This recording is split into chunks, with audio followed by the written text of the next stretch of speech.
ଶ୍ରୀ ଅରବିନ୍ଦ ପୂର୍ଣ୍ଣାଙ୍ଗ ଶିକ୍ଷା କେନ୍ଦ୍ର ସମୂହର ଗ୍ରୀଷ୍ମକାଳୀନ ଶିକ୍ଷକ ତାଲିମ ଶିବିରରେ ଆମ ପ୍ରାକ୍ ପ୍ରାଥମିକ ଦଳର ଶିକ୍ଷଣ କାର୍ଯ୍ୟର ଉପସ୍ଥାପନା ମାଙ୍କ ପାଖରେ ଭକ୍ତିପୂତ କୃତାଞ୍ଜଳି ଜ୍ଞାପନ ସହ ଆରମ୍ଭ କରିବାକୁ ଯାଉଛୁ ଆଜିର କାର୍ଯ୍ୟକ୍ରମ।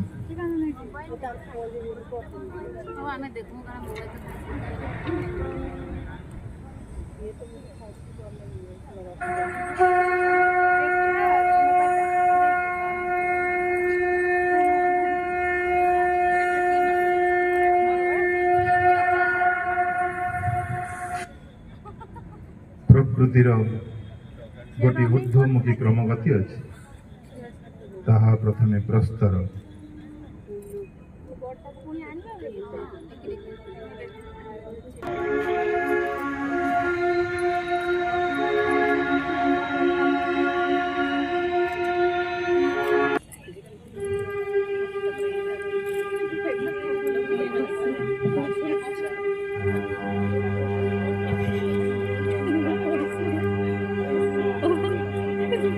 ପଶୁରୁ ମନୁଷ୍ୟ,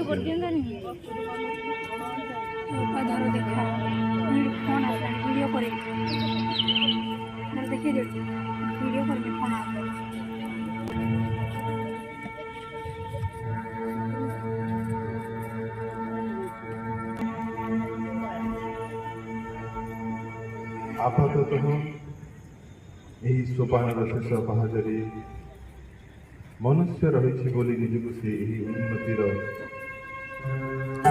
ଚରମ ପରିଣାମ ବୋଲି ମନେ କରୁଛି ଏବଂ ମନେ କରୁଛି ପୃଥିବୀରେ ତାଠାରୁ ଶ୍ରେଷ୍ଠ କେହି ନାହିଁ। ଏହା ତାର ଭ୍ରମ ମାତ୍ର, ବାହ୍ୟ, କିନ୍ତୁ ତଥାପି ପଶୁ ଶାରୀରିକ ଅଭ୍ୟାସରେ ଏବଂ ପ୍ରକୃତିରେ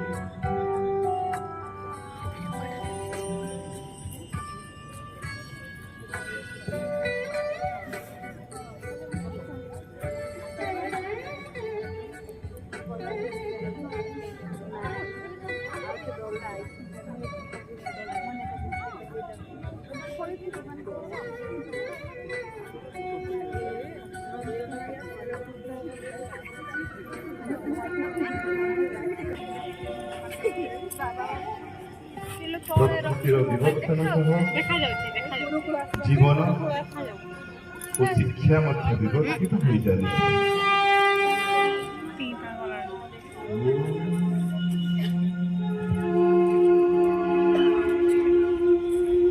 सर्वेषां शान्तिर्भवतु, सर्वेषां पूर्णं भवतु, सर्वेषां मङ्गलं भवतु। विद्यार्थीମାନଙ୍କ ଚରିତ୍ର ଚେତନା ସହ ବ୍ୟକ୍ତିତ୍ୱ ଗଠନ ପାଇଁ ସାଧନାରତ ଗୁରୁମାନେ ଦୃଷ୍ଟାନ୍ତ ହୋଇ ପ୍ରେରଣା ଦେଉଥିଲେ।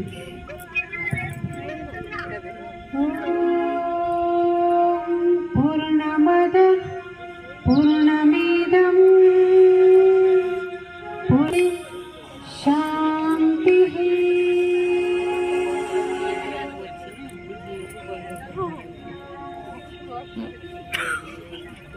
ଇଂରେଜମାନଙ୍କ ଆଗମନ ପରେ ପରାଧୀନ ଭାରତ ଆଧୁନିକ ଶିକ୍ଷା ନାମରେ ଆରମ୍ଭ ହେଲା ଭାରତବର୍ଷର ମୌଳିକ ଶିକ୍ଷାଧାରା ବା ଆଧ୍ୟାତ୍ମିକ ଶିକ୍ଷା ଉପରେ ଗଭୀର ଷଡ଼ଯନ୍ତ୍ର।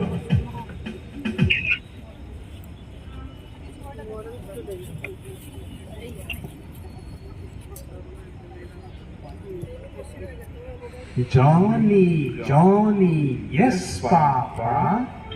Eating sugar, no, Papa. Telling lies, no, Papa.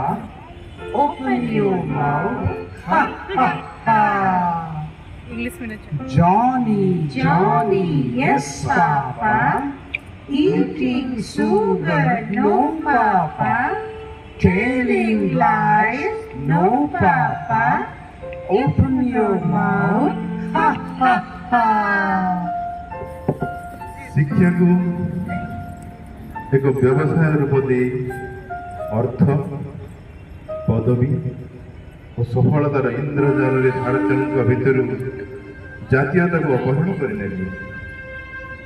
ଏହି ସମୟରେ ଓ ପୂର୍ଣ୍ଣାଙ୍ଗ ଶିକ୍ଷା ଆନ୍ଦୋଳନ ଚେତନାର ଶିକ୍ଷା ଅତିମାନସ ଶିକ୍ଷା ଅତିମାନସ ଉପଲବ୍ଧି ପାଇଁ ଶରୀର ମନ ପ୍ରାଣକୁ ଶୁଦ୍ଧ କରି ତାର ଯଥାର୍ଥ ସାମର୍ଥ୍ୟ ନାହିଁ ସମାଲୋଚନା ନୋ କ୍ରିଟିସାଇଜ। ଏହି ତିନୋଟି କଥା କମ୍ପ୍ଲେନ୍ କମ୍ପେୟାର କ୍ରିଟିସାଇଜକୁ ଧରି ରଖିଲେ ଅଗ୍ରଗତି ସମ୍ଭବ ନୁହେଁ। ଦ୍ୱିତୀୟରେ ମୁଁ ଶୁଣେ ମୁଁ ଭୁଲିଯାଏ, ମୁଁ ଦେଖେ ମୁଁ ମନେ ରଖେ, ମୁଁ କରେ ମୁଁ ବୁଝିଯାଏ। କାରଣ ଶୁଣି ଦେଖି ଶିଖୁଥିଲେ କିପରି? ଇନ୍ଦ୍ରିୟ ମାଧ୍ୟମରେ ମନ ଦ୍ୱାରା ଶିଖି, କାନରେ ଶୁଣି ଶୁଣି ଶିଖି, ଆଖିରେ ଦେଖି ଦେଖି ଶିଖି, ଚର୍ମରେ ସ୍ପର୍ଶ ଦ୍ୱାରା ଶିଖି।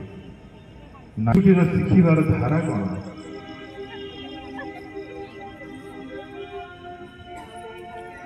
ସମନ୍ୱିତ ଧାରା। କାରଣ ଶିଶୁ ଜୀବନ ପାଇଁ ଶିଖିବ ଓ ଜୀବନ ହେବ ସମନ୍ୱିତ। ଗୋଟିଏ ପ୍ରସଙ୍ଗକୁ ନେଇ ସ୍ଥୂଳ ମାଂସପେଶୀର ସାମର୍ଥ୍ୟ ବୃଦ୍ଧି, ସୂକ୍ଷ୍ମ ମାଂସପେଶୀର ସାମର୍ଥ୍ୟ ବୃଦ୍ଧି, ଅଙ୍ଗ ଗୁଡ଼ିକ ହେବ ସୁସାମଞ୍ଜସ୍ୟ ଏବଂ ଶରୀର ସଚେତନତା। ପ୍ରାଣର ସାମର୍ଥ୍ୟ ବୃଦ୍ଧି ପାଇଁ ଆଗ୍ରହ ଓ ଇନ୍ଦ୍ରିୟାନୁଭୂତି।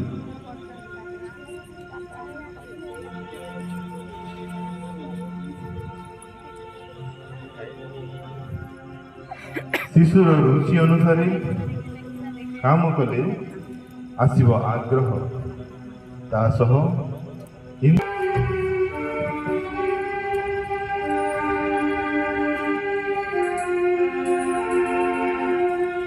ସାନ ବଡ଼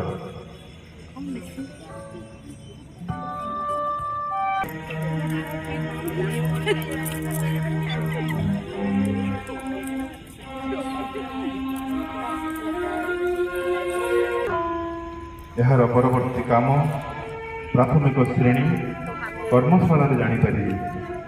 ମାଙ୍କୁ ପ୍ରାର୍ଥନା କରୁଛୁ ଏହି କାର୍ଯ୍ୟକୁ ଆମ ବିଦ୍ୟାଳୟରେ ପ୍ରୟୋଗ କରିବା ପାଇଁ ଆମକୁ ଶକ୍ତି, ସାମର୍ଥ୍ୟ ଓ ସୁରକ୍ଷା